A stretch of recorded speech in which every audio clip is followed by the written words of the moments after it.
Good evening, everybody. I am going to call to order the February 12th, 2025 Planning Board meeting. If we could please rise for the Pledge of Allegiance.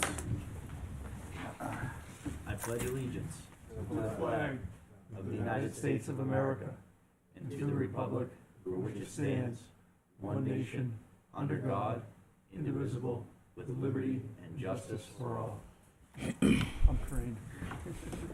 All right, Mr. Rugg, do we got everybody here? Yes, let's say Lynn I know is away and Ann's not here, so you have two of our alternates you can appoint to vote for Lynn and Ann. I will appoint Mr. D for Ann and Ryan for Lynn. It gives us 9 voting members. Fantastic. All right. Again. So, approval of minutes. I do believe we have a set in here. Do you want to, I had a question on the use of the word neighbors. I think it's line 159 to 160, and it's a little confusing because I think it refers to North School, Middle School, South School, Matthew Thornton. So I think the minutes need that clarity. So it sounds a little weird when you read that sentence. What number is it, Arthur? 159 and 160. I'll tell you what, Mr. Rugg, do you want to, since these are the meetings from last week, do you want to amend them as you'd like, and we can make a decision on these and tonight's meetings in March? Fine with me. Perfect. It's up to you, Mr. Chair. That works for me, sir. You're the governing body here. Oh, boy. Threaten me with a good time. All right. It's his fault. Regional impact determinations. Kelly. Thank you, Mr. Chair. We have one regional impact for your consideration this evening. It is for the Gateway Commerce Park, which is located in the Woodmont Commons PUD. This project is around 750,000 square feet of industrial buildings, and it's in close proximity to the town of Derry. And while it doesn't actually create a new point of access between the two municipalities by way of the project, it is or along Old Rum Trail and Exit 4A, and therefore staff thought the board should take it into consideration for regional impact and determine it is of potential regional impact to begin that process. Wonderful. Thank you. Anything else? So just looking for a motion from you this evening on. I can do that. So we can, I'm looking for a motion that this is not, okay, is of regional impact. I'll move that question, Mr. Chair. All right, I have a motion. Do I have a second? Second. I have a second. All in favor, starting with Giovanni. Giovanni Verani, aye. Tony D, aye. Ryan Willett, aye. Arthur Rugg, aye. Jeff Penta, aye. Jason Matz, aye. John Faber, aye. John Cruz, aye. Jake Butler, aye. All right. On to the next thing. Kelly, I see discussions with town staff. Anything else besides this regional impact determination? Mr. Chair, there's a letter in your file, I believe, in front of you from the town of Auburn.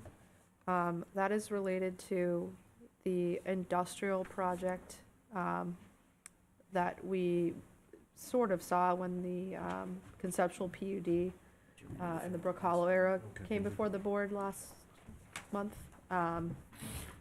Again, this is for a project in Auburn, and it is for an industrial project. I believe that Auburn is only considering the subdivision of that land right now, but because it abuts the town of Londonderry, they provided us with a letter noting that they're having a public hearing, again, on just the subdivision of that land. I believe it's next week. I did speak with Sylvia from the RPC earlier, and it doesn't appear that Auburn has made a regional impact determination yet for the project. Of course, when they do that, we'll have the opportunity to formally comment. So this letter, again, is just informational for the board. Thank you. And anybody that wants to read it, it is coming around as we speak. All right. Anything else, Kelly? Did they Oh, say yeah. how many lots that they're subdividing it into, or are they yet that far along yet? I was not provided the details of the plan. I believe it's in design or conceptual, so I don't have the actual plan set. I think there's about 6 or 6. Larger industrial lots, yeah. I know they got a good chunk of land there that they envisioned an industrial park. All right. Anything else? How's that?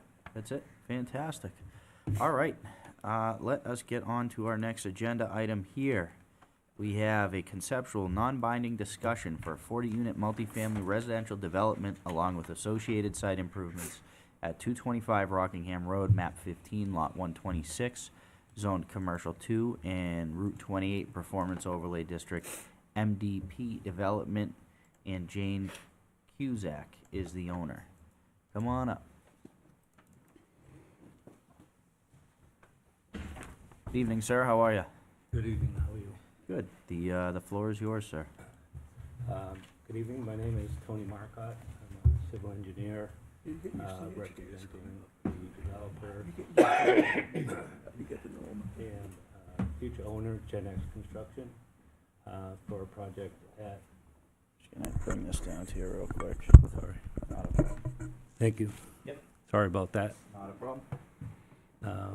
Again, my name is Tony Marcotte, a civil engineer, representing MDP Development and the buyer, Gen X Construction, to present a conceptual plan for 40 multifamily townhouse units at 225 Rockingham Road. I believe 2 months ago you saw a conceptual plan almost across the street, just a little bit to the east, for a 48-unit multifamily development. This is currently a single-family home, and this is our last step in our due diligence in evaluating this property.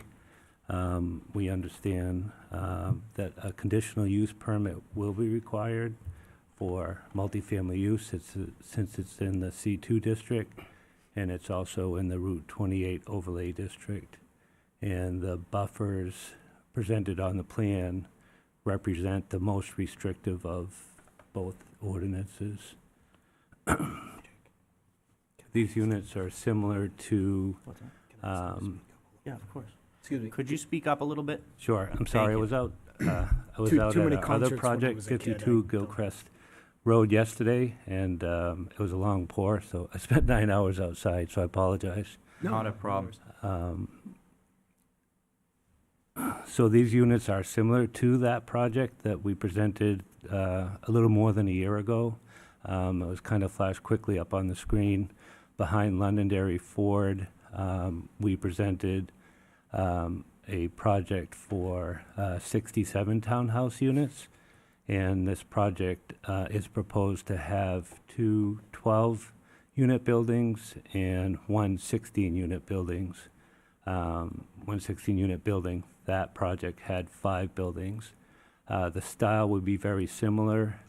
The only difference, I believe, as we get into the design, this site rises about 14 feet from Route 28 as you go away from it. So the building may have a 1-foot step, which will actually add to the character of the building. Most likely, we will have that type of design.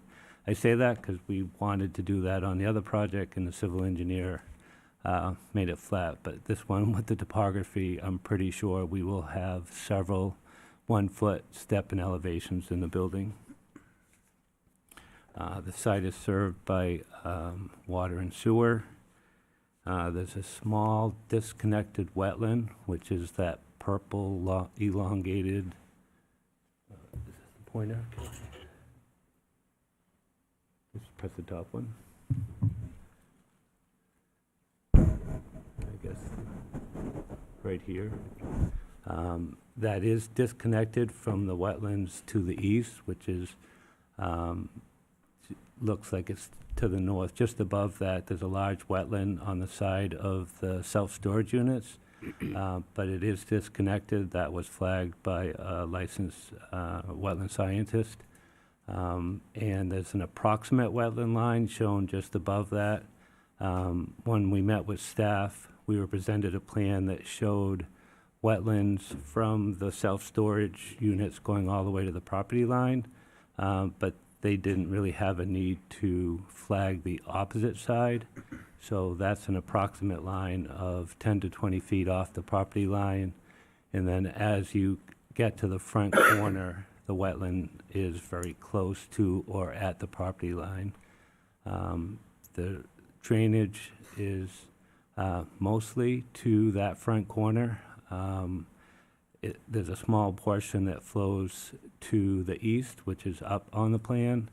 And we're gonna, because of the 75-foot residential buffer, it'll be very easy to keep the amount of drainage going to those residential properties to a minimum. And because of location, we understood that the board would show concern for the location of Smith Lane and Route 28. So we hired Vanessa Associates to do a traffic study, which I believe you have.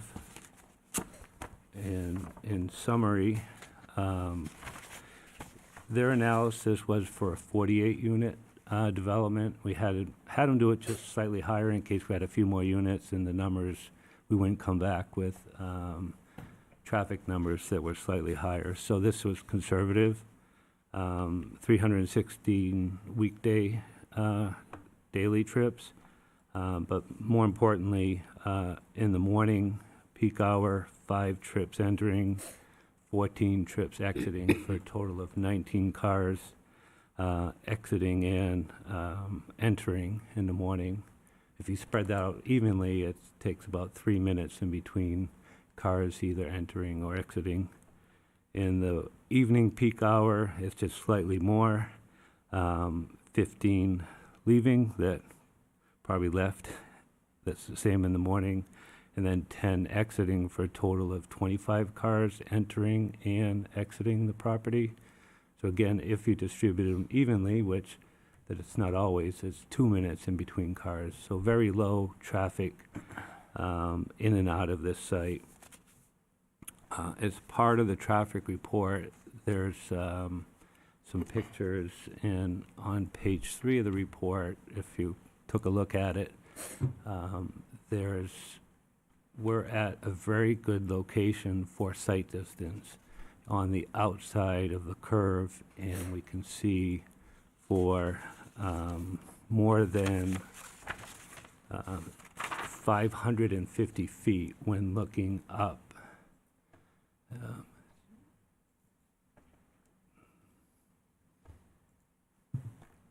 When looking to the east. Let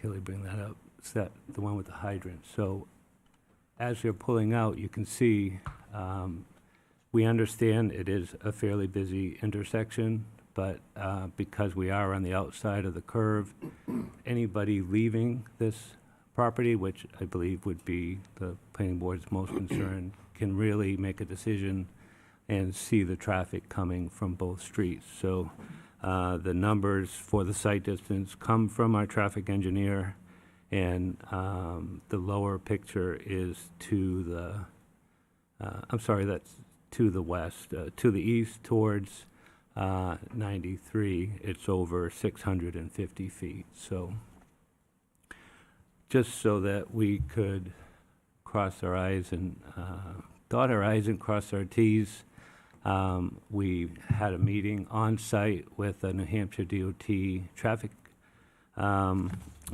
project engineer, and I sent today, it was kind of late, and I can distribute it.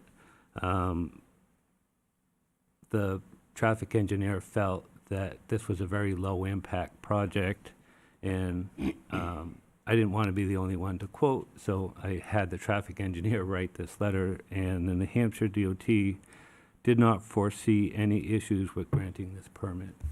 And we were there during the peak hours of 8 o'clock, which typically, I believe, 7:30 to 9:30, or 8 to 10, depending on the location. So we were there during the time of peak traffic.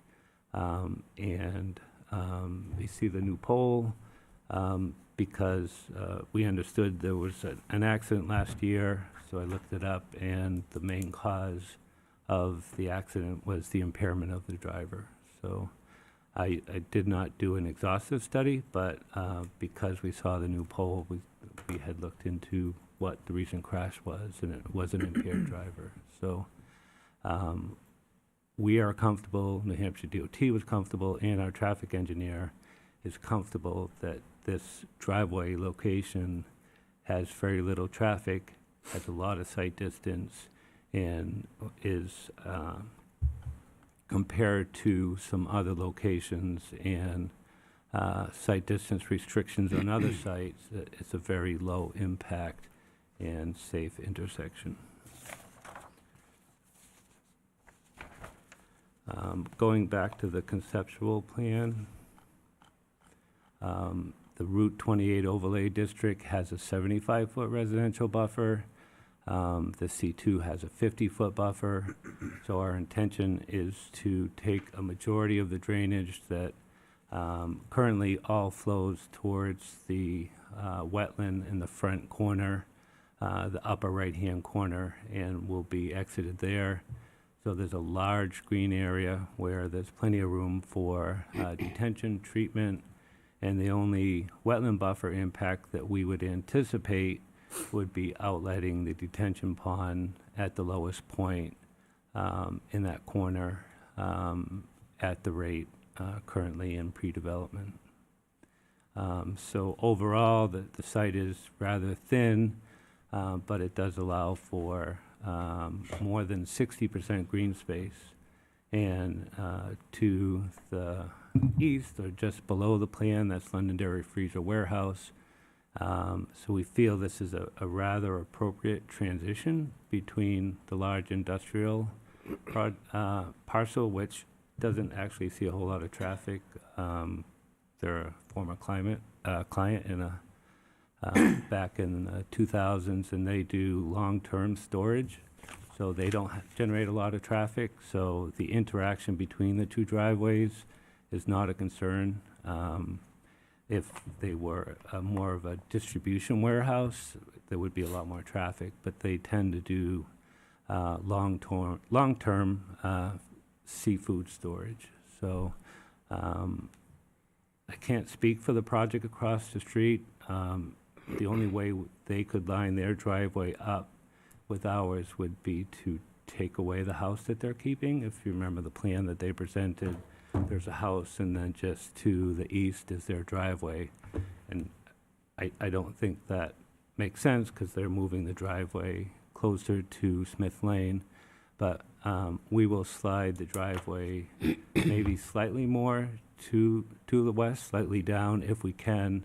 But New Hampshire DOT was very specific to say that our radiuses going on to Rockingham Road had to be within an extension of our property line. So there is a limit on how far we can move it downward, and I believe this plan represents about as far away from that intersection that we can. So that's a pretty broad overview. We think it's a good project. We think it's something, again, that's needed in Londonderry. As a realtor, I can see the home prices just continue northward, and this developer is going to be the same developer as the other project on Gilchrist Road. They're the children of a developer that owns more than 800 residential units, and they intend on keeping and maintaining this property, and they do a very good job at maintaining their property. So this will be a long-term, well-kept site for Londonderry. Thank you. Thank you. All right, I am going to start with staff. Thank you, Mr. Chair. So staff did meet with Tony, I think, in December, maybe sooner than that. And we highlighted our primary concerns based around traffic and the location of this driveway. So a short traffic analysis would be required for this. a traffic scoping meeting would be required between the applicant, the town, and DOT. I understand the applicant did meet with DOT already, but the town was not present or part of those discussions. And again, our primary concern is with the proximity of the driveways to Smith Lane, as well as to the conceptual at 222 Rockingham Road that you all saw a month or so ago. So you're looking at potentially 96 units of residential in this area. So the expectation, again, with respect to traffic, would be that it would be a combined study, similar to how we handled Gilchrist, to account for those two projects and any other project that would come into the queue in this same timeframe. And just to reiterate what Tony already said, this is in the commercial 2 zoning district with the Route 28 performance overlay district. So multifamily residential is permitted by conditional use permit. There are a set of criteria associated with that the board would need to consider with respect to the use prior to acting on a formal site plan. And just another observation, I'm not sure if the applicant has had discussions with the fire department, but I would anticipate the fire department having concerns about access given this plan layout that I'm seeing on the screen. Thank you. Yeah. All right, I'll bring it over to the board. Board, do we have any input? Mr. Chair. Mr. Vice Chair? Thank you, sir, Mr. Chair.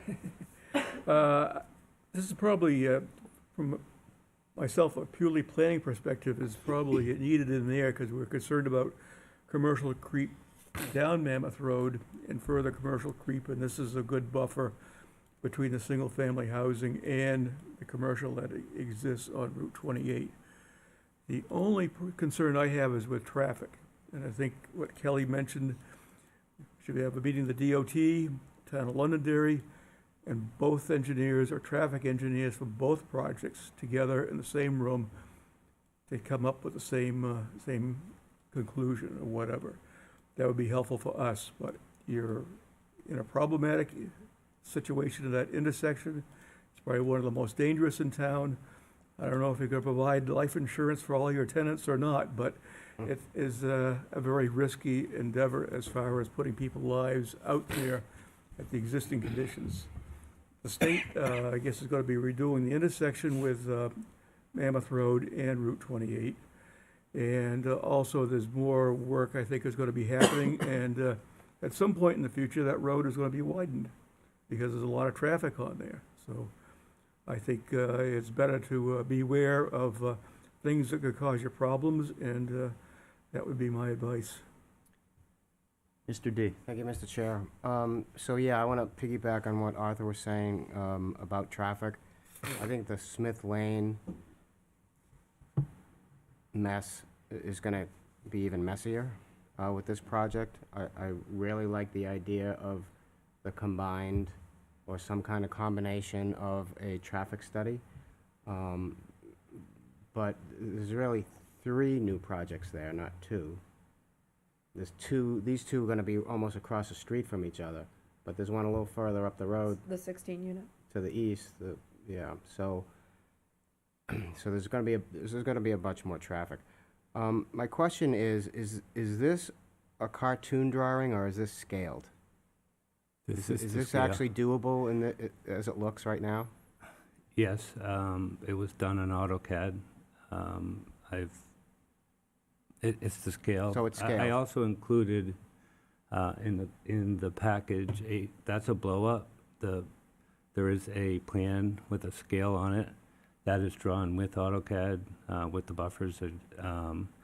The property line between Londonderry Freezer and this property was actually entered from Bedford Design's plan of Londonderry Freezer Warehouse. And I took the GIS plan for the property line between the residence and the commercial property, the self-storage. And I believe the self-storage was entered in GIS.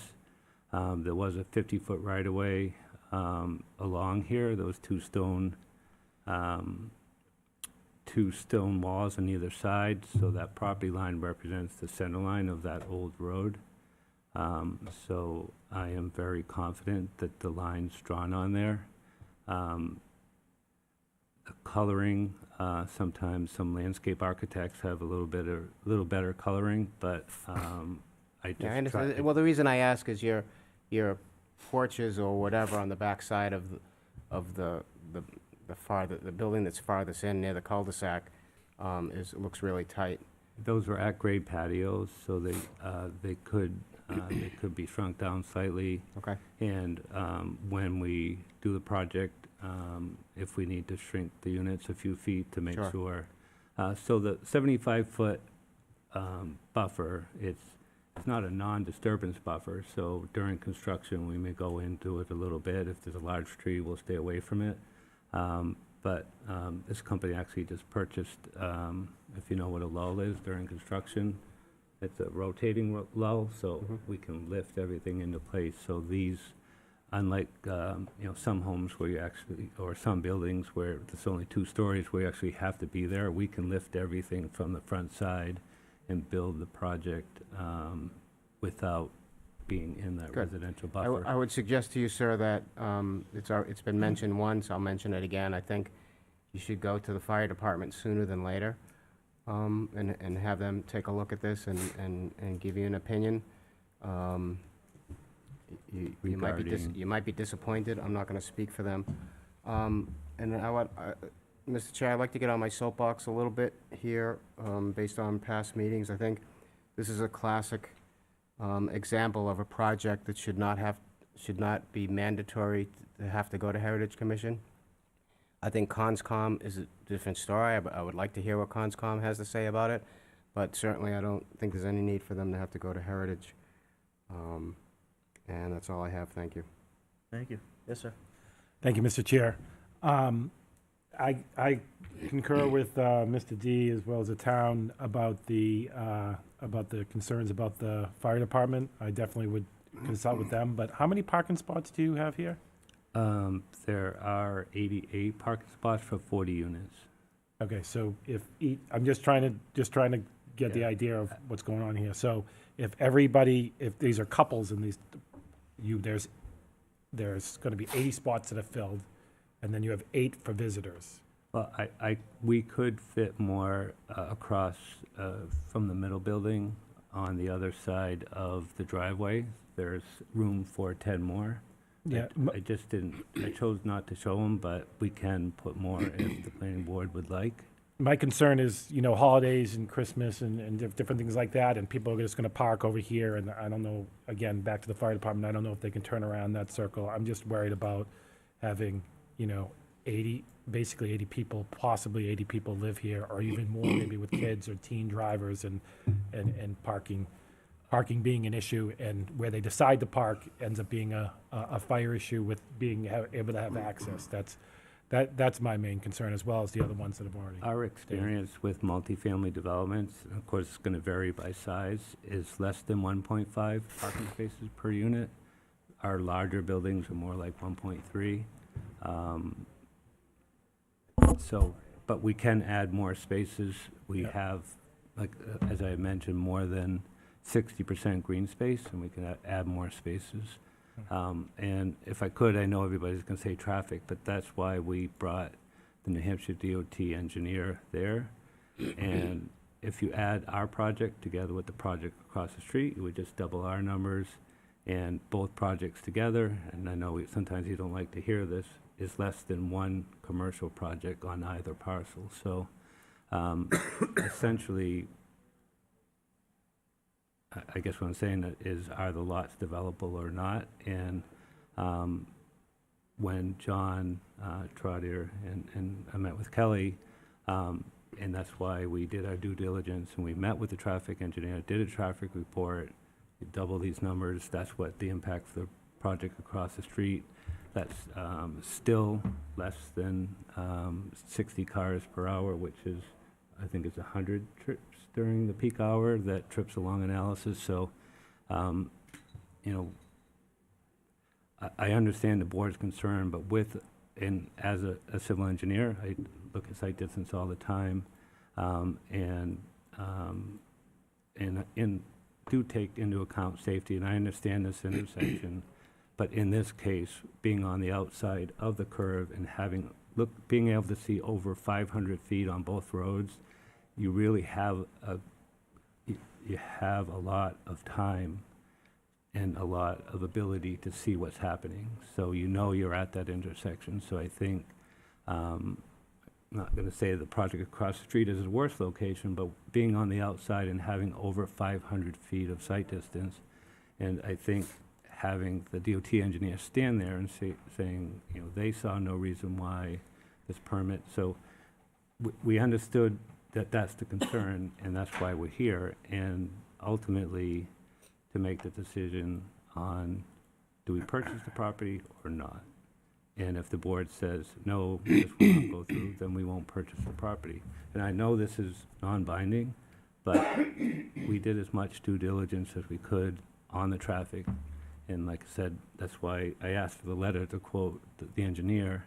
And, you know, they can't provide a letter until you do the full analysis. And, and so we've scaled back the plan from 48 to 40 to give us a little bit more room, and add additional spaces if needed. So, and I know that this is a concern, but to be repetitive, to have over 500 feet of sight distance is rare. So I think that takes into account being able to make a decision on what you see coming from what is the easiest direction to your left as a driver. Sometimes looking right, if this were to the right, it would be a little more difficult because that's just harder to see. So from this location, you're looking left, you see both locations. These people are going to tend to wait longer. And as a civil engineer, I wouldn't knowingly put somebody in what I feel, and I'm not always correct, to be in a life-endangering situation. I think it's a location where people have a lot of time to make a decision. They don't have to go quickly because they can't see what's coming around the corner, or people 3 or 4 lanes merging together. So anyway, thank you. Jason? Yeah, I going to the DOT and doing the traffic study made a lot of sense, you know, and doing that preemptively. I live right near here. There is a ton of distance that you can see, but I'm not necessarily worried about the distance. It's the flow of cars, it's the speed of cars coming off of Smith, trying to beat the car coming off of 28. There would now be 3, if you're coming from 93, there would be 3 left-hand turns during rush hour in a couple hundred yards, with cars whipping around, trying to get around them, and then next one, and then the next one. If we take into account the one on the other side, which is, you know, has not been approved, but we have to take that into account. This is just a massive amount of cars turning in and out on a road that is already dangerous, on an intersection that is probably one of the most dangerous in the town. I completely appreciate what DOT said, but they don't have to clean up the accidents that happen there. And, you know, like I said, this is already one of the most, I drive this road every day. That's already one of the most dangerous stretches in town. And I have concerns adding 40 or 90 new housing units directly across the street into such a compact area. It's a very, very challenging setup that you have here. Kelly, quick question for you. The development across the street that was proposed, how many units was it? 48, wasn't it? 48. I thought it was 3 12-unit buildings. I have 48 in my notes. Is it 4 12 unit? 48. 48. So, 96. I want to talk a little bit on on this for a second here. Let me pull this up. So within, Would you like the GIS? I've got it right here. Within,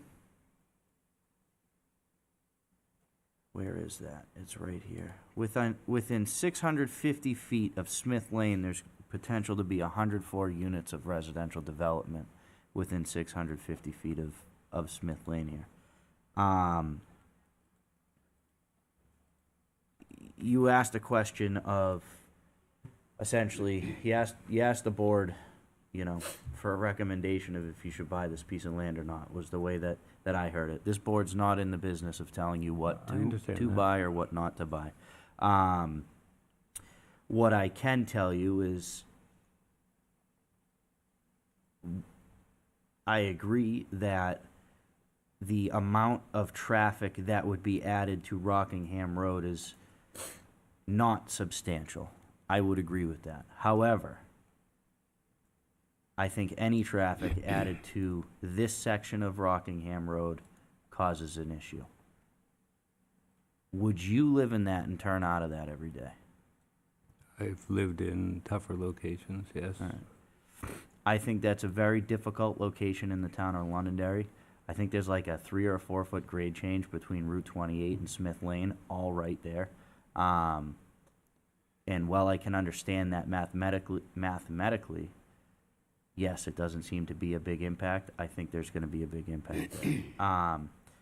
Off of traffic, I want to talk more of life safety for this property, and I would very much encourage you to talk to the fire department and see what they have to say about it.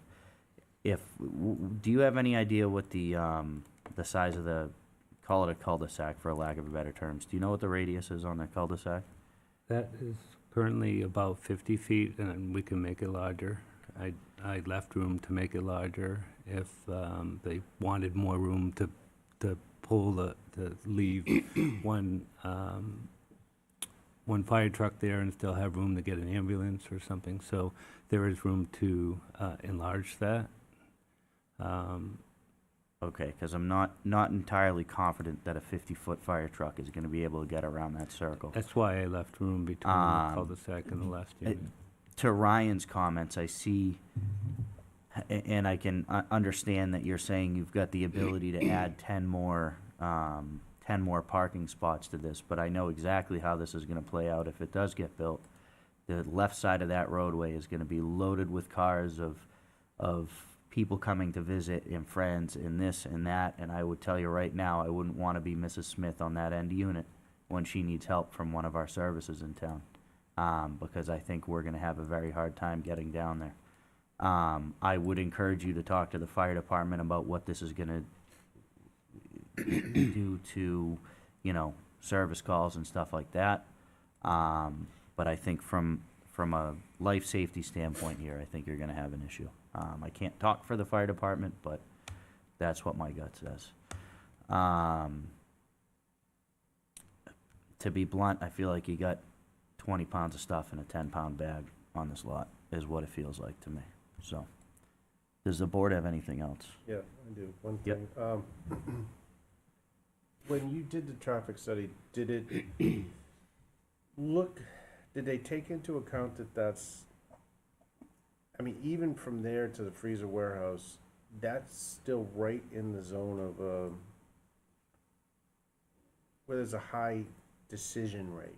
You know, I don't know if that's a technical engineering term or I not. understand what you're saying. But yeah. somebody is like making a choice of whether or not they're gonna jump onto a road from Smith Lane to Rockingham Road, and whether or not that impacts somebody's ability to make a turn coming out of that location. Well, they're stopped so that they can only go so fast between They're locations. stopped, but if you know the history of Smith Lane, you drive down Smith Lane because you can see Rockingham Road, you're going, should I stop or should I go? You know, and Well, I think it's a that's, yield sign, not stop. Yield. Yield sign. So you're making that decision. I don't know. I agree. The transitionary use is probably a really good use for that. Yeah. You know, because commercial and then you get into residential Yep. and you're abutting industrial. That's what I would have planned that project for. But it's like, that intersection needs to be fixed. I mean, even on the other side, you know, that whole thing is a mess, and I saw John had, the DOT had a plan for that. Do you know when that's gonna come into play? I don't off the top of my head, but what I could, to your comments about Smith Lane, that's just one of the reasons why the town needs to be present at those scoping meetings. Yeah. So that we can speak to our roads and any input we have, outside of what the state has to say about 28. So when the staff, So the use, I like the use, that driveway right there. And then to a few, the chair's point and Ryan's point, yeah, I mean, even if a tree goes down across that and Mrs. Smith's stuck in the back, you know, I think you need to get the input from the fire department. Mr. D, I know you had your hand up. Thank you, Mr. Chair. I'd like to clarify one of my comments about traffic. For me, it's more about the geometry of Smith Lane and Rockingham Road than it is about the quantity. So, I understand. the geometry of what happens on Smith Lane, and I'm personally on it frequently, and to Giovanni's point, it is a decision point where you're trying to decide if you're gonna yield or not. What, you have to look all the way back 270 degrees to see what's coming from there. It's a problem that probably isn't yours, but it's a problem. I'd also like to jump on the site itself. One of the problems with this type of a site is emergency services. When an ambulance comes into that site, it's just gonna stop where it needs to stop, and they gotta jump out of the truck and run into wherever they gotta run into. If it's right at the very beginning, let's say it's unit 6 of the first 12, nobody's getting out of that property.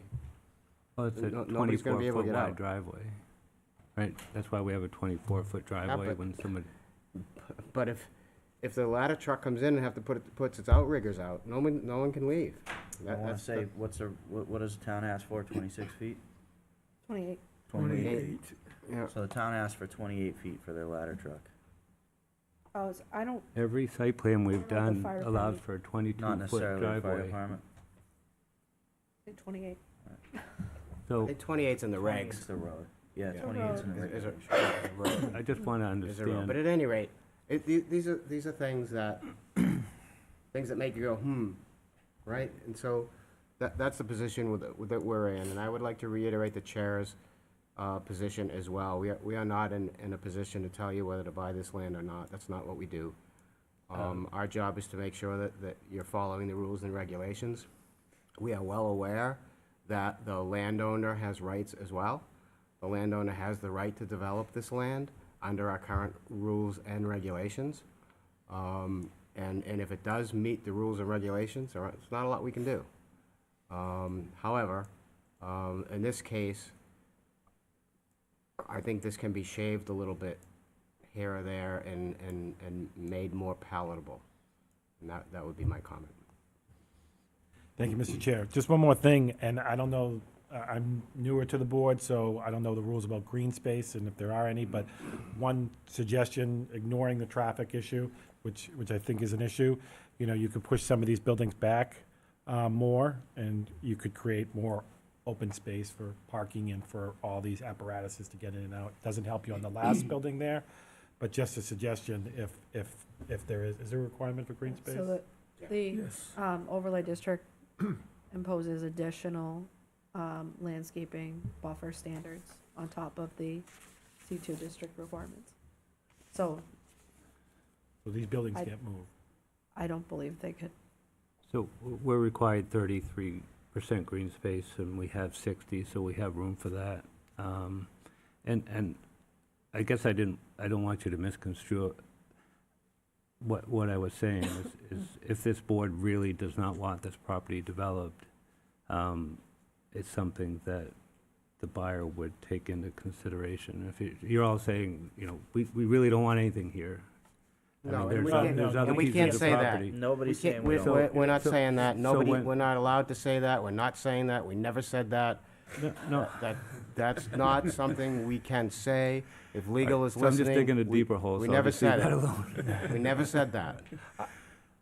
I look at all these things like I'm at work. My boss gave me this plan. We got to put these buildings here. This is exactly what we got to do. What should we do? And that's what I'm telling you is my concerns with it. I'm not telling you. According to my head, it's going to be built. That's up to you.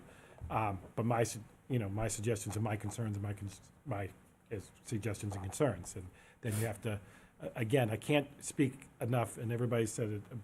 Fire department. I mean, they're going to be the ones that, because if they come in here and they said, no, this is not going to work, then it's dead in the water. So, I mean, if you can get something that the fire department's happy with, I think, you'd be in better shape. Yeah, and when I got the input from staff regarding the intersection, that's why I hired the traffic engineer, and that's why we brought DOT. So I understand what the board's saying, and you live here and they don't, but I tried to listen to staff and hire and have DOT stand there at, maybe traffic wasn't peaked the time he was standing there, but it was in the I think you morning, did so- everything right.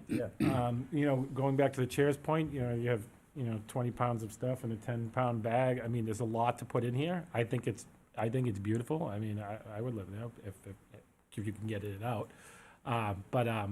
But yeah, I just think that I'm not knocking. We're not knocking anything you did. We think you brought everything you could here, other than the fire department piece.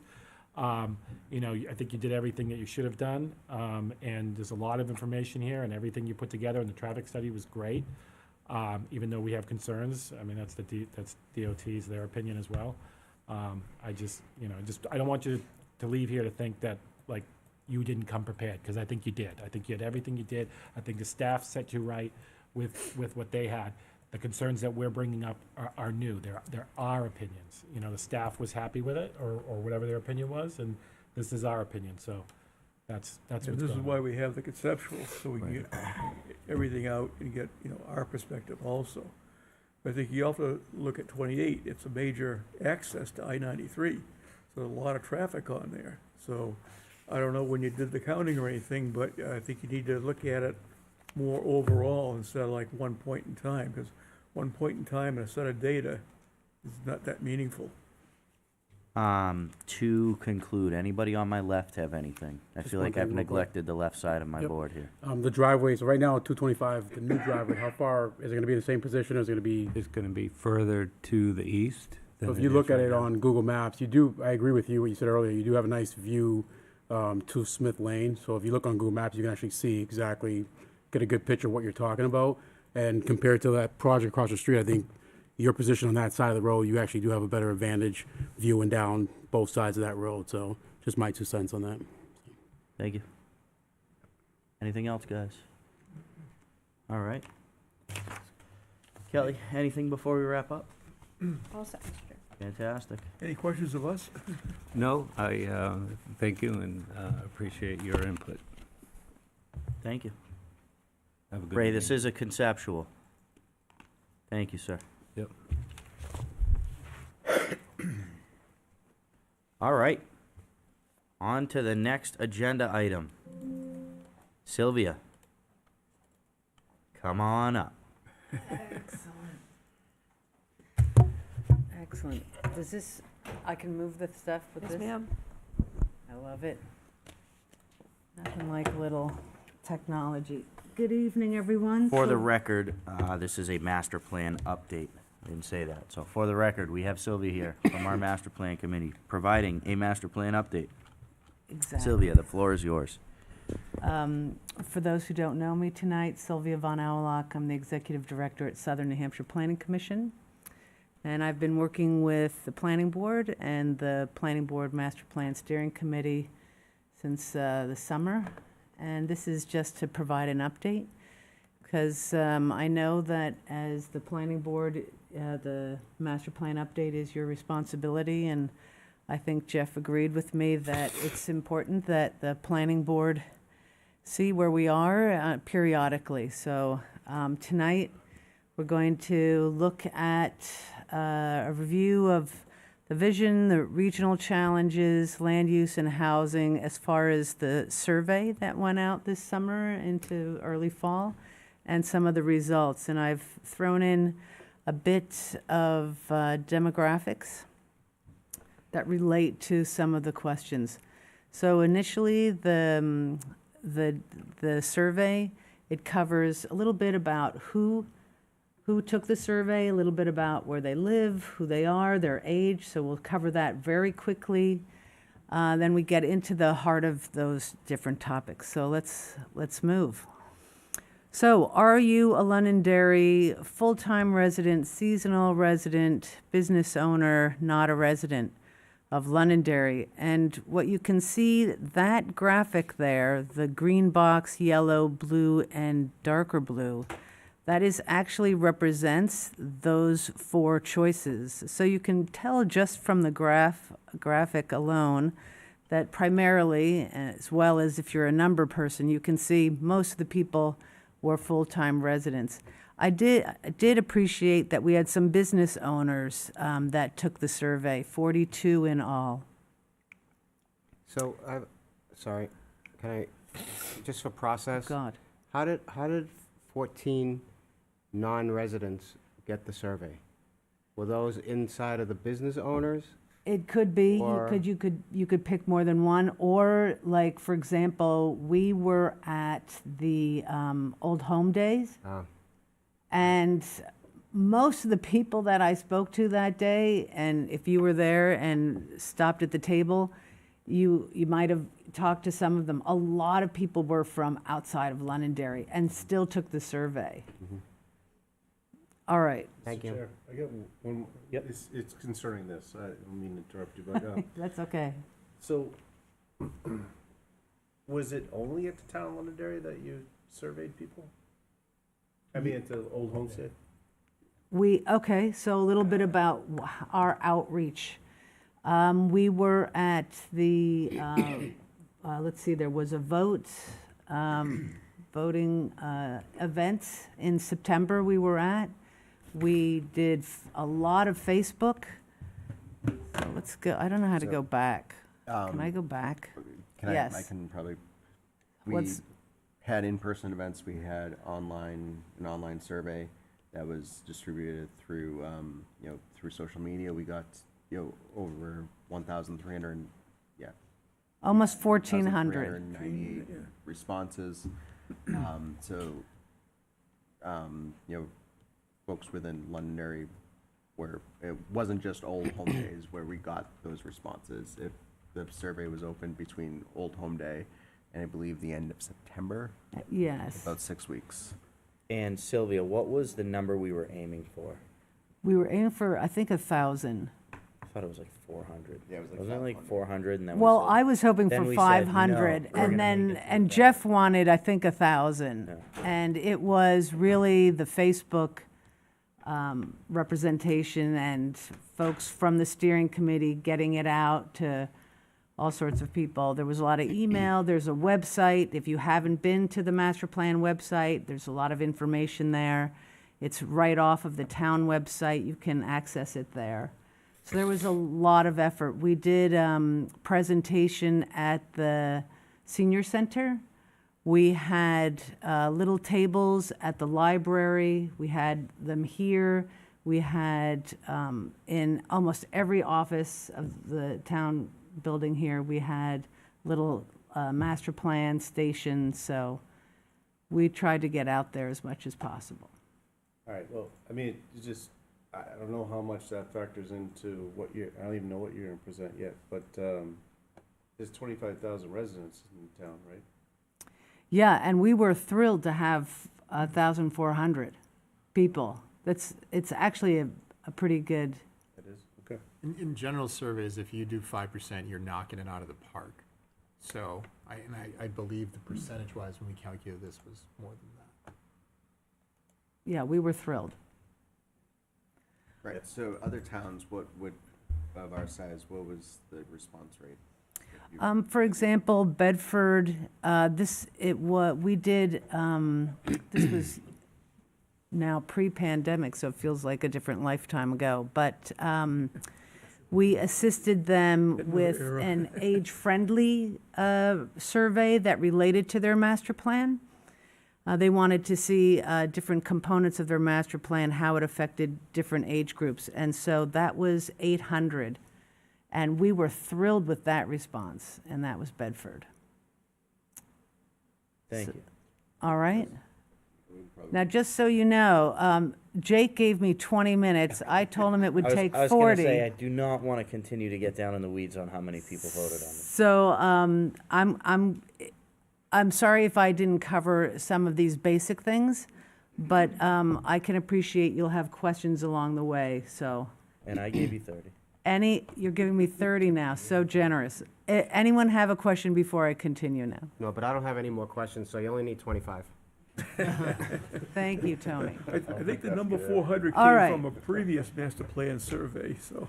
So, where do you live? The steering committee was very concerned that we would have representation of survey participants from across Londonderry.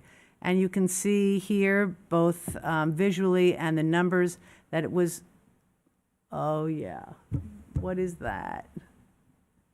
That's To just save energy? look to the right. Look to the left, you can see it.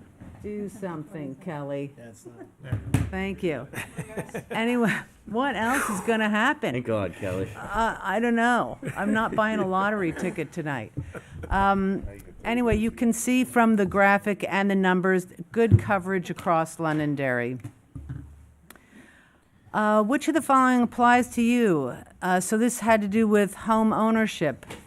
So you can see that the largest percent own their own home, but there were also people who rent their home and live with family and friends and other. So you're wondering maybe what the 2% of other was.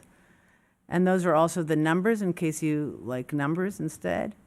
So some of the different responses here, they live in an age-restricted development, an ADU, etc. What type of home do you live in? So you can see single-family, condominium, apartment, again, other, townhouse, duplex, and manufactured home. I also wanted to show you what some of the age components. So there was a lot of the conversation with our subcommittee talked about what do older people, what did they think, and also what did younger people think. So here's the breakout in 65 and older. And as a matter of fact, older adults live in more diverse housing than any of the other age groups. If you look at the younger, then you can also see very much similar to the main group. Okay, yeah. Oh, I did it again. Just real quick, how did the age demographics break out in the overall? Like, I'm was getting it- to that. Oh, okay, all right. Yes. And again, what type of home you live in. So the all the responses is in the center there, and then the older adults who live in more diverse housing on the right. So you can see the percentage differences, which I thought was very interesting. As an example, you can see single-family homes, that relationship, as well as condominiums. If you flip down to there, you can see more than double older adults live in condominiums. What's some of the other response? Again, condominiums, single family with ADU, apartments, duplex, etc. How long have you lived in Londonderry?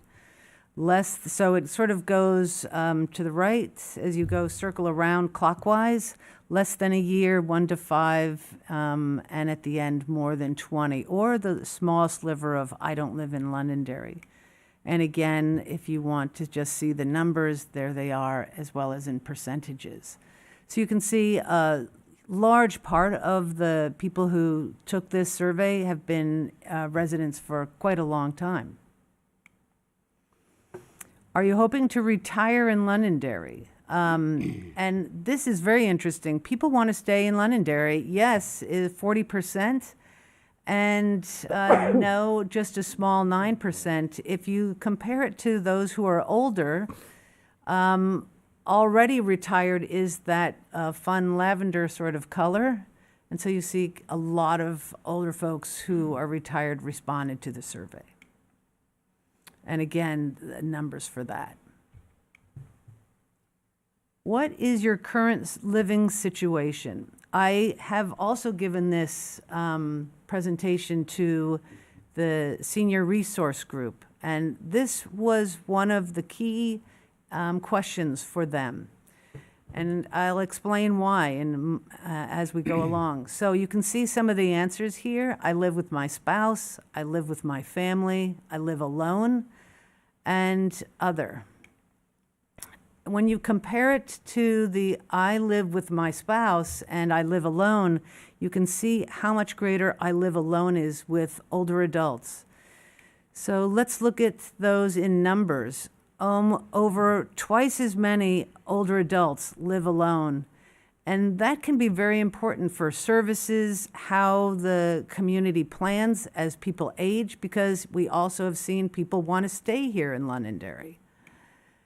And I threw in some demographics to show what is happening as over time, the growth in older adult populations. And you can see that in 2000, 13% were people with a single person household, and 19% in 2020, just a one person household.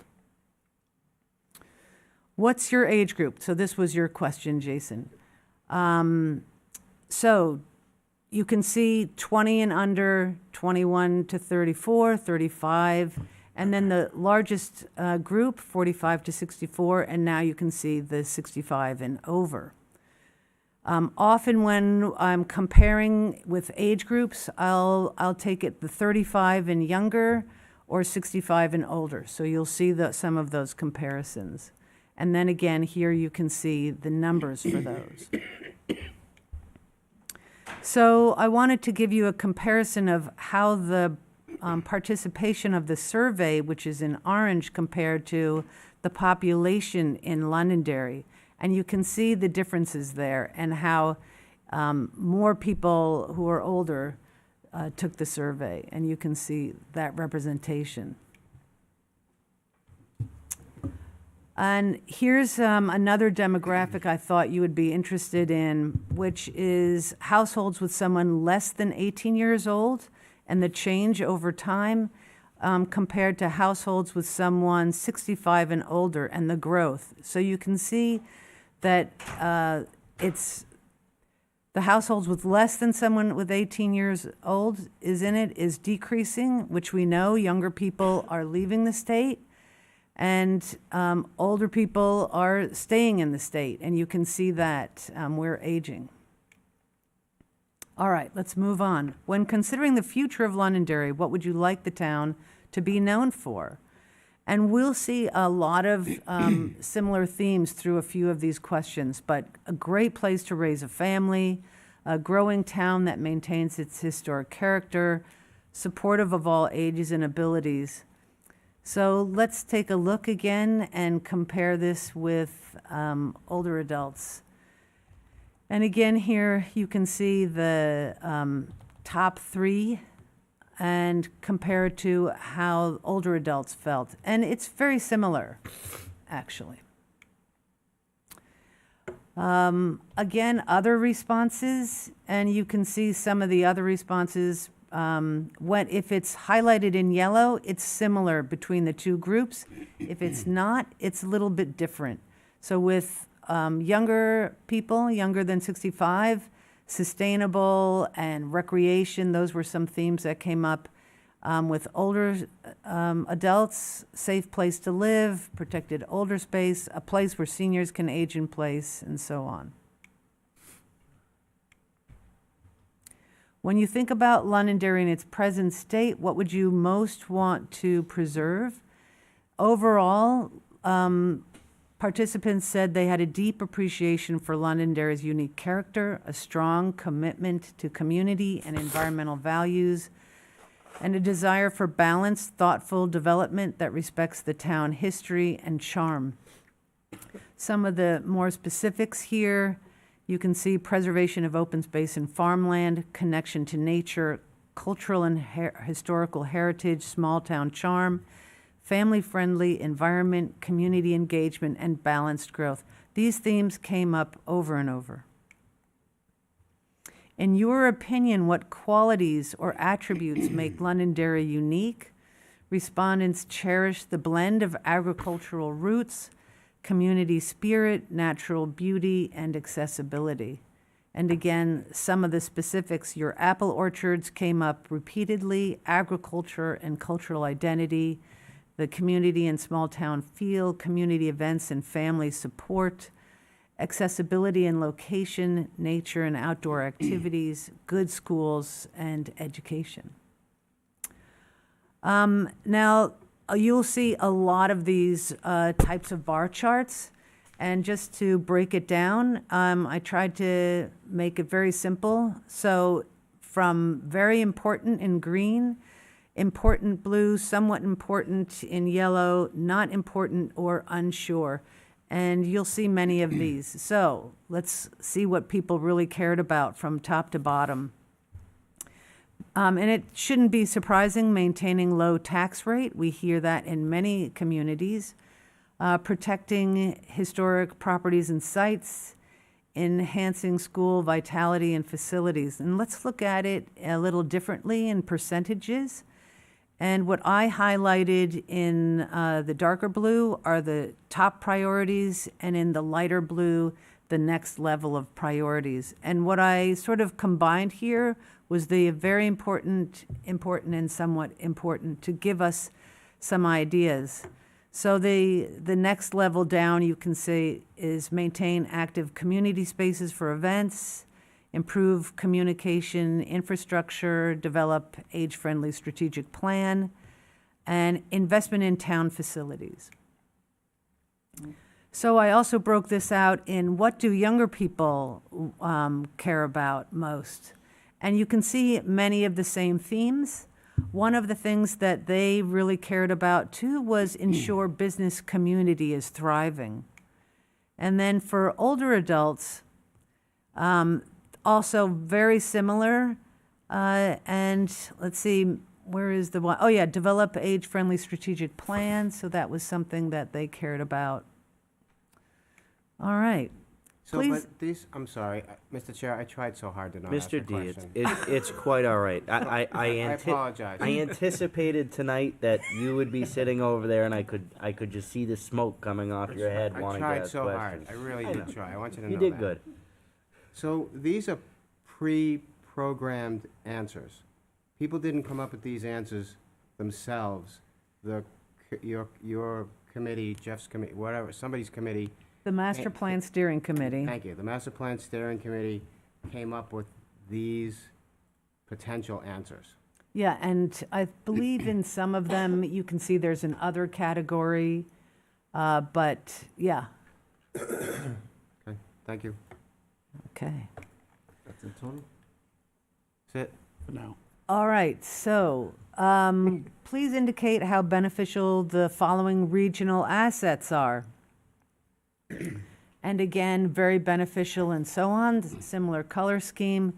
This time, this one, the top answer is at the base of this chart, and you can see agriculture, historic New England character, proximity to healthcare. So these are regional issues. And here again, you can see the top priorities there in the darker blue and in lighter blue. And it included recreation, including trail network. Please indicate your level of concern on how the following elements might impact Londonderry. And by the way, on each of these, you can see right below the question, those people, the number who answered, and those people who skipped. So Tony, to maybe your question, if someone didn't like what was the answers that were provided, or they didn't want to rate what was provided, they would just skip. But as you can see, most of the people did not. And so, all right, level of concern, potential watershed contamination. So there you go, right. Potential loss of agriculture and farms, increased traffic, environmental pollution, urban sprawl, and so on. And if we look at it through the percentages again, we can see those top concerns. And yeah. Please indicate the level of importance that the town should give to the following land use development methods for guiding future growth in Londonderry. So these got a little more difficult to really prioritize, but you can see the number one is preserve wooded area. And you'll see that in the percentages. So what I did in these was, again, grouping those very important, somewhat important, to try to give us an idea of what the top priorities were. So preserve wooded areas and rural character when feasible. The second grouping, creation of walkable neighborhoods and allow for mixed uses in and near the airport. And then following behind that, promoting vibrant, walkable village center with allowances for mixed uses, provide incentives for age-friendly housing, which was identified as housing for all ages and all abilities, including single-level living.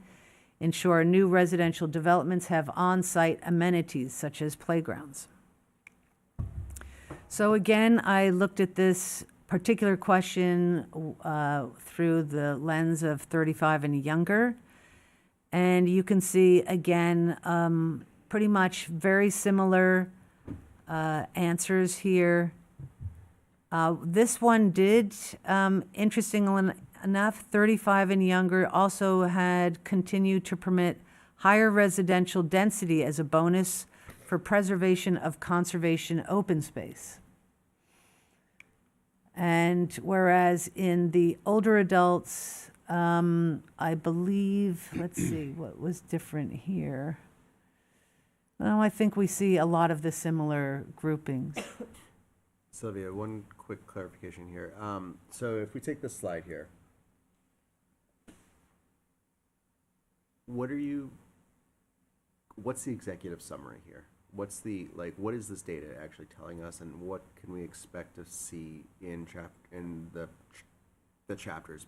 Because I guarantee you're just from the conversations that I've had at the steering committee level, I don't think we're not going to be seeing. We won't be seeing narratives that say, while 65% preserve wooded areas, there's actually a summary in here that's this data is telling a story that is going to guide that master plan. I think that's the level that I really want us to definitely kind of move forward with, is not so much the line by line, it's the taking that data, drafting the chapters so we can have something for the feedback to provide to the community. Because right now, if we provide this in the current state, and I know that it's not the intent of what what Southern New Hampshire Planning Commission is you're going to do, but we provide this in this current state, we're never going to get out of this these chapters, because every line is going to be picked on. So You're talking about telling what I'm trying to say, the executive summary. If you could look at this slide and look at this data, look at these the content, which is actually kind of the choices that residents have made. That's we just didn't pick that out of a hat. That is centered on industry standards here. What is that? What is that summary? What is that? What's the story this slide is telling us? Yeah, that's what we're working on. My intent is to get the whole planning board up to date of what we have heard, not to start reviewing here my summary. Okay. I'm just saying But obviously, this isn't going to be on the in the executive summary. or even in the chapter of land use. But this will guide the discussion within that chapter. Okay? Go ahead. So, what are the most important land use issues that the town departments and boards should prioritize? Overall, the themes indicate a strong sentiment towards maintaining Londonderry's identity as a small, family-friendly town amidst pressures for growth and development. And some of the top concerns were community character and culture, preservation of open space, a balance of growth and regulatory concerns, affordability and housing diversity, resistance to high-density housing, infrastructure concerns, traffic, safety, and walkability, commercial development, community amenities, environmental sustainability. So as I mentioned earlier, a lot of themes you're hearing again. Some of the things that were unusual or kind of different for the different age groups, 34 and younger brought up transit options, which I thought was very interesting, and the older adults brought up civic engagement and planning. How needed are various types of housing in Londonderry? And this has been, for the last couple meetings of the steering committee, this particular question has been a topic of discussion. And so if you really look at this, you can see that almost as many people don't want something as want something. So if we take a look at the chart here, which I'm sorry for the small print, if it's in red, it's more people don't want it. If it's colored, it's they're leaning towards wanting it more. So single family, even though it's not a high percentage of even very needed, you can see very needed doesn't even hit 26%. But so again, I would combine very needed and needed. And so I looked at those. And so you can see the top one was single family, then accessory dwelling units, age-friendly housing came up, affordable housing came up throughout, and assisted living. What's not wanted is cluster developments, planned unit developments, multifamily apartments, age-restricted housing, and manufactured homes. I had a question for you. Comparing, what are we on, page, what is this, 33, I think, 37, which is results from number 33, right? Question 15. Was it question 15? 17. 17. How needed are the various types of housing in Londonderry? And I guess I see a lot of contradictory data inside of this. Yes. We need affordable housing. We need age-friendly housing. We need single-family housing. Yet in one page, you're going to see something that says Londonderry's growing too quickly. Let me see here. We haven't hit that one yet. Correct, but I've hit it in my head.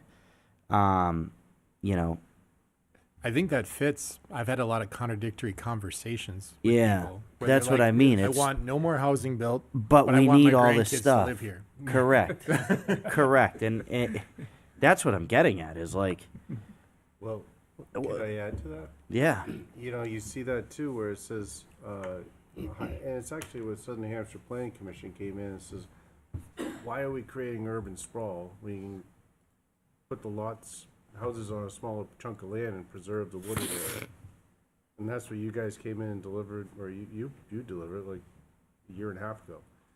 And I see that in some of these areas too. And then you see, you know, less high density housing. So it's like there is a contradiction. Yeah, I and so don't like question 9.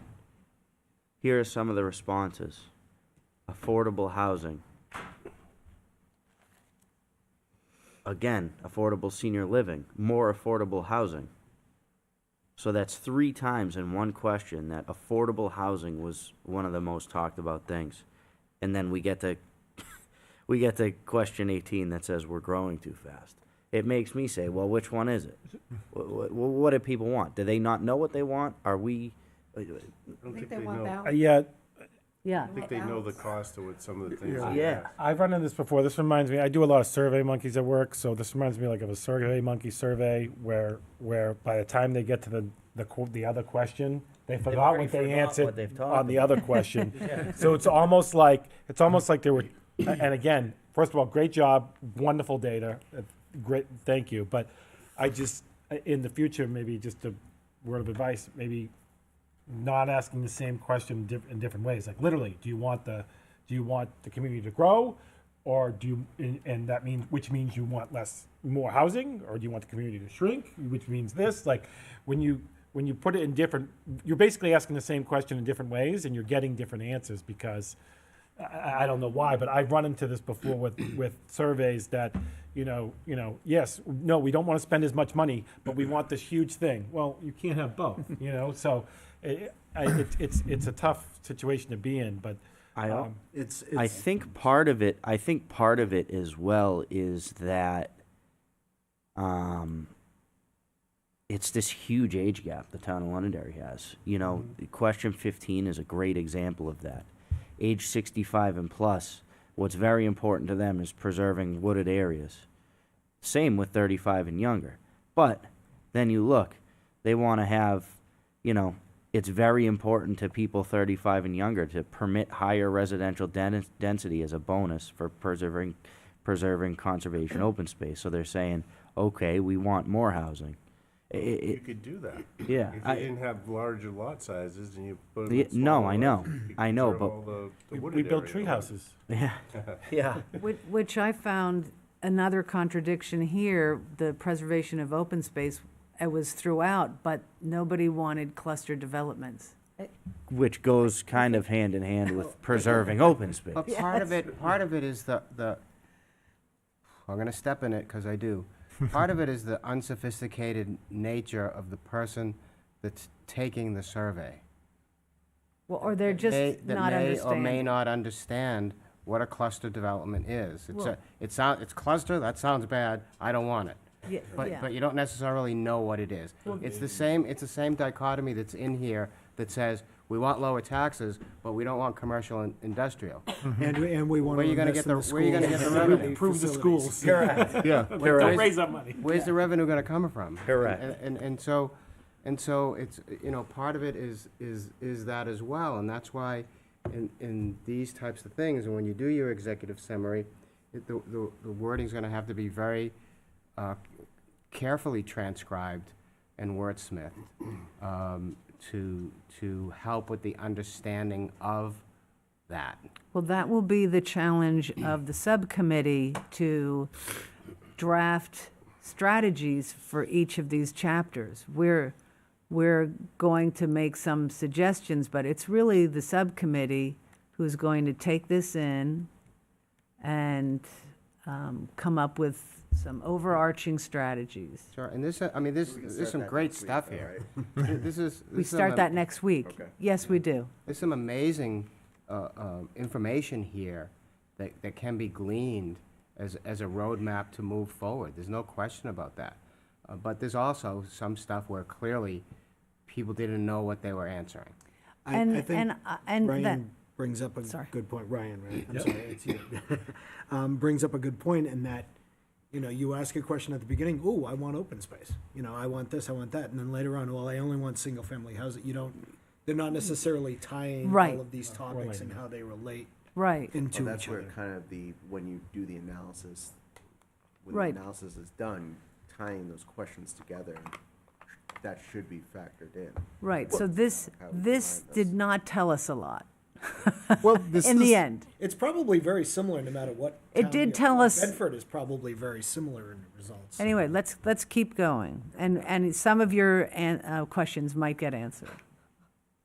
So I also did this looking through the filter of 35 and younger to see what was palatable for them.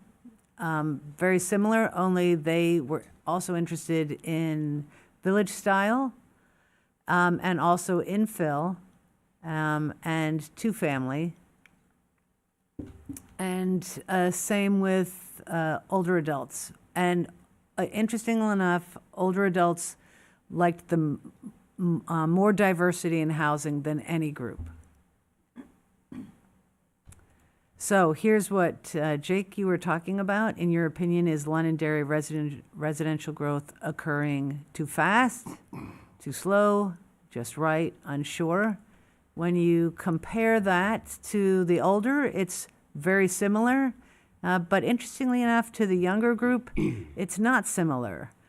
Too fast is much less, and too slow is like 3 times as much as older or the rest of the group.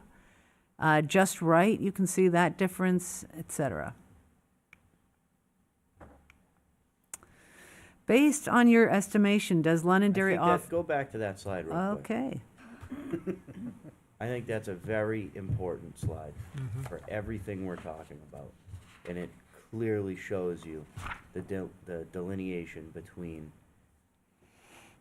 65 and older and people who are trying to raise a family in the town of Londonderry. I think that is a very important slide. Well, 35 and under, okay. Yeah, did I say over? I said over. Didn't I say 35 and over? I did, didn't I? Kinda. Either way, you get what I'm getting at. Well, if you look at the full group, again, this is everyone. And remember, the major group of people who answered this survey is that family age. The majority was like 45 to 55 or something like that, if we look back. Now you're going to make me look back.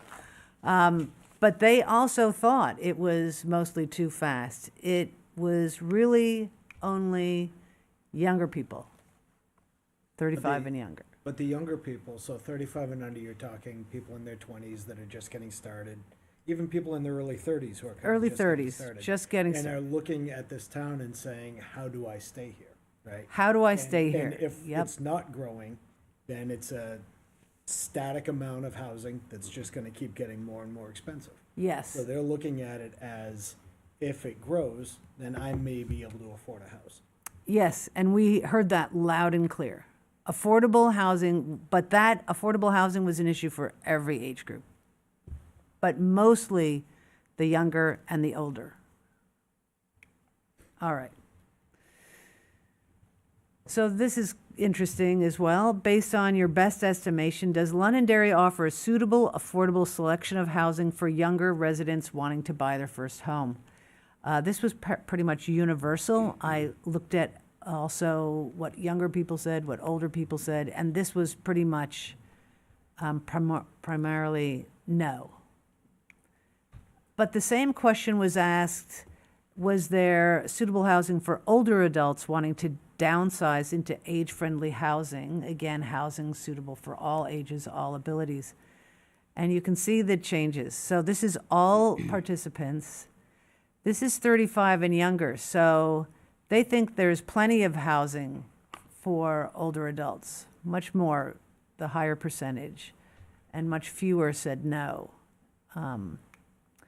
And then you can see the difference with older adults who are saying, no, there is not enough housing choices for us. So I thought this was very interesting.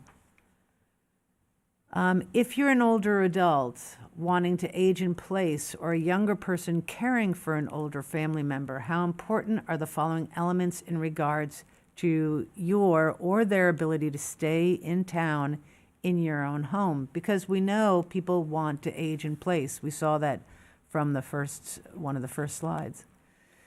And so you can see again here with very important, and so on, that in-home services for self-care needs and making connection to families and assistance with getting to places were the top 3.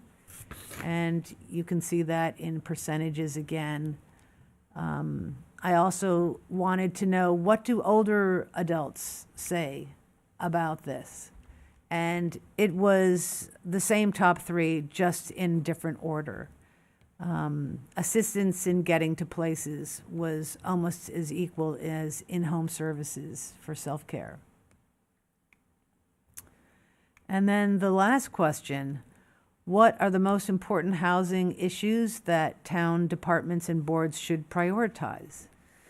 And the responses reflect a strong desire for sustainable growth that prioritizes community needs, affordable housing, and the preservation of Londonderry's unique character.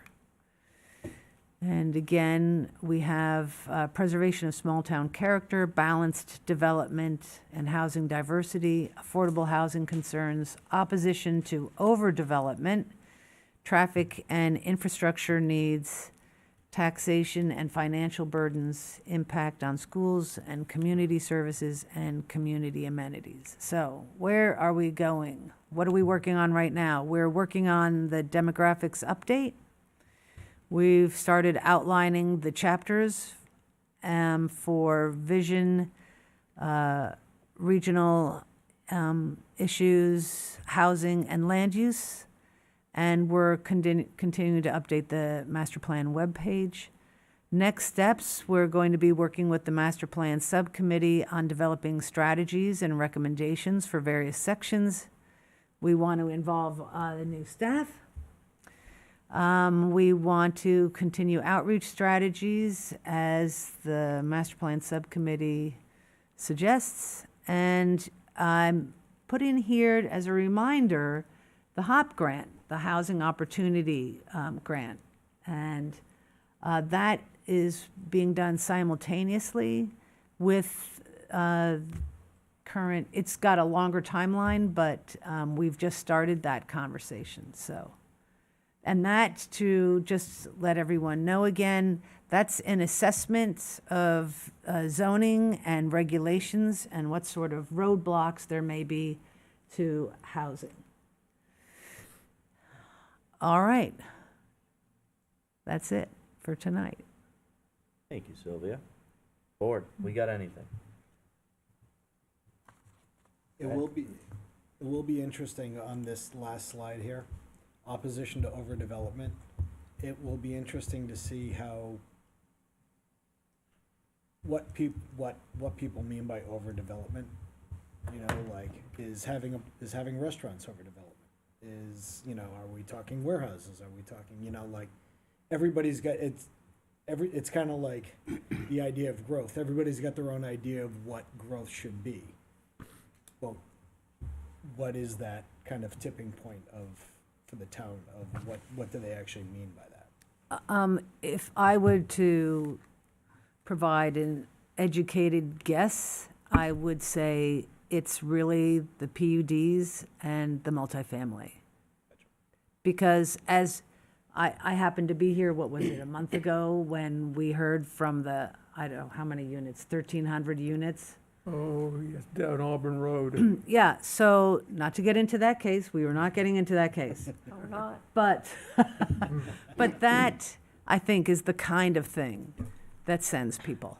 And I feel like that is, you know, part of why there's so much contradicting information here is the way I see this is the town, people in the town want to develop and find ways to create affordable housing, but they don't want to develop in a certain way, which is primarily apartment complexes and stuff like that. And I think that's where we need to come up with something that works to fit that need.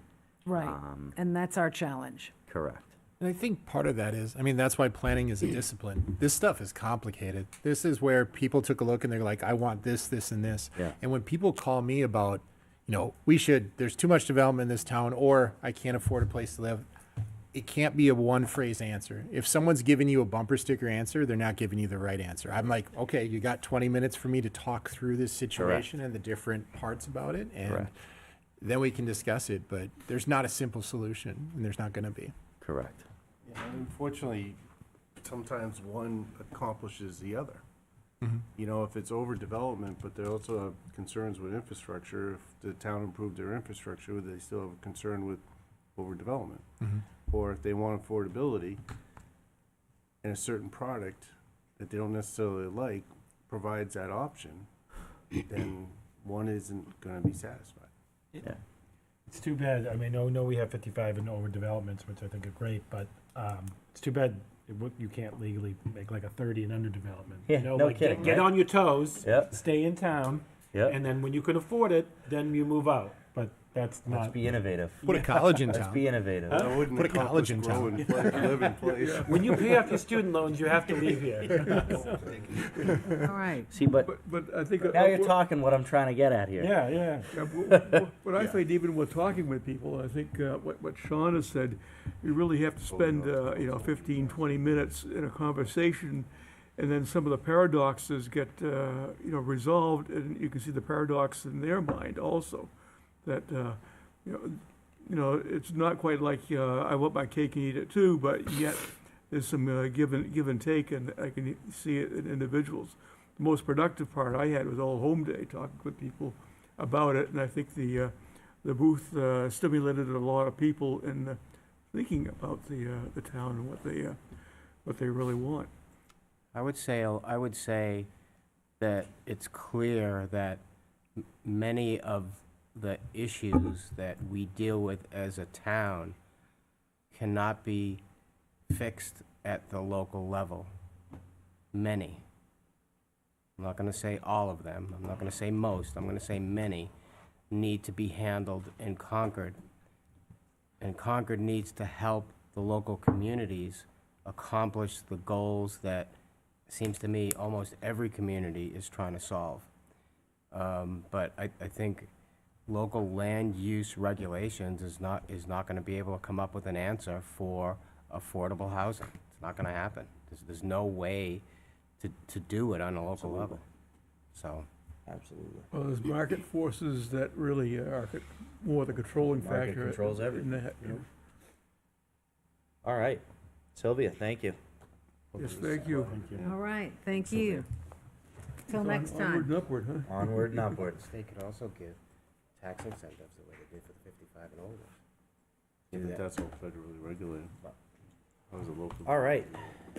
Anything? I'm just saying. All right. Anything from the board before we wrap up? Federal, not state. Just want to congratulate Jeff on being Yes. Volunteer of the Year. Yes. Nice. Congratulations, Jeff. Congratulations. I thought you had to be, I thought there was an age requirement. There is, they made an exception. You have broken, Jeff, you have broken the mold. Yes. I appreciate it. So I think, It was- that- it was does quite our honored. town councilor want to give an update on what happened at the deliberative? We had a deliberative session? A summary, maybe? Thank you, Sylvia. I guess what are you looking for out of that? Because I can give an update on what happened, but it's a There lot was- of things. There was very little comment on most of the items that got moved to the ballot for March 11th. Would be one thing that could be said, if you Yep. felt like it. Yeah, I mean, there were 35 warrant articles. Only one got changed significantly where we had to vote on it after the fact. There was one attempt to amend the budget to put it below default. That failed. Miserably. Yeah. Other than that, it's actually calmer than the school. So I was not expecting that. Wow. Yeah, kidding. because I flew in at 1 a.m. that night, and Sarah showed me the end of it. You and- must have just been ready to go. a part of the job. But, I saw the drama at the school, and I'm like, okay, we're really in for it. And no, everyone was pretty calm, respectful. I thought But it, even at the school, the budget, there was no comment. no, just towards the end. The kindergarten, there was no comment. It really was only until the citizen petition warrant article that ended up getting changed to advisory only. There was a couple other little wording changes, but the summary is it was changed to advisory only, and the school board agreed that they wanted to take a look at it and see what the ramifications were of it. But other than that, the school side would have been about a 45-minute meeting, but for that last article. So And we were done at 1 p.m., Yeah. which I was Yeah, you pleased guys as are a pretty peach. quick. I Yeah. was surprised. Quicker than It's last an year. amazing part. Yeah. Yep. Art gave his final speech as town manager, or acting town manager, and Yep. that was very good. Cool. Well, thank you, sir. I appreciate the update. Yeah. Anybody else before I look for a motion to adjourn? Please. So Motion to adjourn. And a second. Second. All in favor, please say aye. Aye. Good night, everybody.